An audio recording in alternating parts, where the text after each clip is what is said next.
Hi, it's Tina and Tim, and we're still discussing child support and the different factors that go in when determining child support. So, factor number two we're going to look at is what is the household income or the lifestyle that the child would have maintained had the marriage or the relationship remained intact? And why is this important, Tina?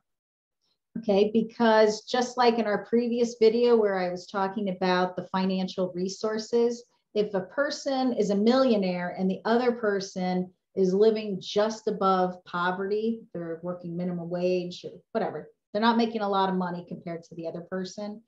Well, together, they lived in a mansion.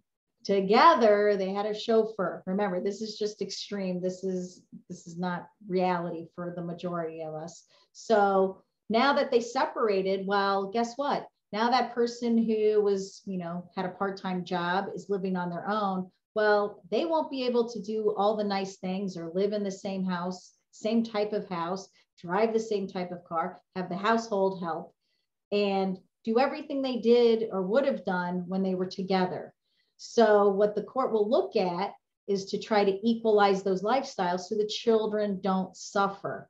So I've never seen it where the custodial parent has to give the non-custodial parent, money to equalize the lifestyle, but they definitely want to make sure the primary residence, we're not talking about shared custody, remains the same. So if the non-custodial parent is the lower wage earner, they will try to adjust it so the children maintain that same lifestyle.